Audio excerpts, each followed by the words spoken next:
occasion, I convey my heartful greetings to the staff as well as students. Okay, wish you a happy National Voters Day. So మరి ఎందుకు ఈ programme ఇవాళ ఇంతసేపు మనం conduct చేయాల్సి వచ్చింది, దీని యొక్క ఇంపార్టెన్స్ ఏంటి అని ఒక 2 lines చెప్తాను. You are the future voters. Already ఇంతకుముందు మీ దాంట్లో ఒక 2-3 మెంబర్స్ ఆల్రెడీ ఓటు తీసుకున్న వాళ్ళు ఉన్నారు. But remaining all you all are future voters. కాబట్టి మీరు దీని గురించి కొంత అవగాహన ఉంటే మీరు ఇంకో 10 మందికి అవగాహన చేస్తారు. ఏమని చేస్తారు? ఈ ఓట్ అనేది ఎందుకు వేయాలి, ఈ ఓట్లో మనం ఎందుకు పార్టిసిపేట్ చేయాలి, దీనివల్ల మనకి కలిగే లాభాలు ఏంటి, ఓకే, దాని గురించి మీరు అందరూ అవగాహన కలిగి ఉంటే ఇంకా 10 మంది చెప్పగలుగుతారు. సో ముఖ్యంగా మనకి ఇక్కడ ఒక లోగో ఉంది, ఎలక్షన్ కమిషన్ ఆఫ్ ఇండియా. చూశారు అందరు లోగో?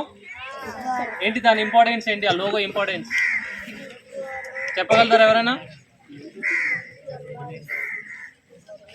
3 lines అంటే 3 citizens కనిపిస్తున్నాయి అక్కడ, ఓకేనా? So what is the importance of that logo? First you have to know. అంటే yes, first one indicates irrespective of caste, second one indicates irrespective of education, third one indicates irrespective of economy. Everyone has vote. Which one? You must complete 18 years. 18 years complete అయ్యి మీకు caste ఏదైనా కావచ్చు, okay, మీకు education ఉండొచ్చు ఉండకపోవచ్చు. చదువుకున్న వాళ్ళకి ఉందా ఓటు? లేదు. చదువుకునే వాళ్ళకు కూడా ఓటు హక్కు ఉన్నది, ఓకేనా? నెక్స్ట్ ఇంకొకటి, డబ్బు ఉన్న వాళ్ళకి ఉందా? లేదు. డబ్బు ఉన్న వాళ్ళకైనా లేని వాళ్ళకైనా అందరికీ కూడా ఈ యొక్క ఓటు హక్కు అనేది కల్పించబడింది మన రాజ్యాంగంలో. ఉన్నదా లేదా? ఉన్నది. So that is the importance of this vote. ఈరోజు మనం అనంతపురంలో మొత్తం ఒక అవగాహన కార్యక్రమం నిర్వహించాం, ఓకేనా? సో మరి ఎందుకు నిర్వహించాల్సి వచ్చింది అంటే, కొంతమంది ముఖ్యంగా ఈ రోజుల్లో మనం ఎస్పెషల్గా ఓటింగ్ డే రోజు మీరు ఒకసారి అబ్జర్వ్ చేయండి, ఎంత పర్సంటేజ్ పోల్ అవుతుంది. అసెంబ్లీ ఎలక్షన్స్ కావచ్చు, పార్లమెంట్ ఎలక్షన్స్ కావచ్చు, లోకల్ ఎలక్షన్స్ కావచ్చు. లోకల్ అంటే సర్పంచ్, జెడ్పీటీసీ, ఇవి ఎక్కువ లోకల్స్. మీరు చూస్తే ఏ పర్సంటేజ్ ఎక్కువగా ఉంటే చెప్పండి? లోకల్ ఎలక్షన్సా, అసెంబ్లీ ఎలక్షన్సా, పార్లమెంట్ ఎలక్షన్సా? ఏ పర్సంటేజ్ ఎక్కువగా ఉంటుంది? Local elections. ఎందుకు అది ఎక్కువ పర్సంటేజ్ పోల్ అవుతుంది?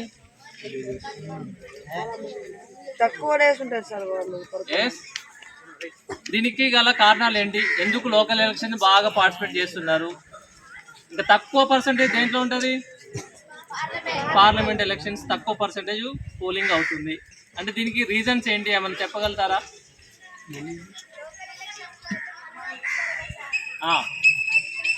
లోకల్లో మన విలేజ్ వాళ్ళు ఉంటారు, వాళ్ళు ఎక్కువ మోటివేట్ చేస్తారు, ఓట్ వేయాలి అని ఇంటింటికి తిరిగి ప్రచారం చేస్తారు, ఓకేనా? మనది అని ఒక ఫీలింగ్ క్రియేట్ అవుతుంది, మనవాడు మనది అని ఒక ఫీలింగ్ క్రియేట్ అవుతుంది. దానివల్ల ఎక్కువ పర్సంటేజ్ పోల్ అవుతుంది, ఓకేనా? పార్లమెంట్ ఎలక్షన్స్ వచ్చేసరికి వాళ్ళు ఎవరో మనకు తెలియదు, అది మనకు సంబంధం లేదు అనుకుంటారు. కానీ మెజార్టీ మనం దేనికి ఇంపార్టెన్స్ ఇవ్వాలి? పార్లమెంట్. లోకల్ కూడా important, everything important. Local is important, assembly is important, parliament కూడా ఇంపార్టెంటే. దాని యొక్క ఇంపార్టెన్స్ మీరు ఒక పేరెంట్స్కి చెప్పాలి. కొంతమంది పొలం పని ఉందని, లేకపోతే వేరే పెళ్ళి ఉందని, ఇంకేదైనా ఫంక్షన్ ఉందనేసి ఓటింగ్లో పర్సంటేజ్ తగ్గిపోతుంది, పార్టిసిపేట్ చేయట్లేదు. ఒక పెళ్ళి ఉంటే మనం ఎగ్గొడతామా? ఎన్ని పనులున్నా ఎగ్గొడతామా? లేదు. మరి పెళ్ళికి అంత ఇంపార్టెన్స్ ఇచ్చినప్పుడు, ఒక చిన్న ఫంక్షన్కి అంత ఇంపార్టెన్స్ ఇచ్చినప్పుడు, మన భవిష్యత్తు ఒక 5 years వాళ్ళ చేతిలో ఉంటుంది, మనం ఎన్నుకునే వాళ్ళ చేతిలో ఉంటుంది. మరి దానికి ఎంత ఇంపార్టెన్స్ ఇవ్వాలి? ఎన్ని పనులు ఉన్నా సరే ఏం చేయాలి? పక్కన పెట్టేసి ఓటింగ్లో పార్టిసిపేట్ చేయాలి. ఇది మీరందరూ మీ యొక్క బాధ్యత, అందరూ కూడా తెలియచెప్పాలి, ఓకేనా?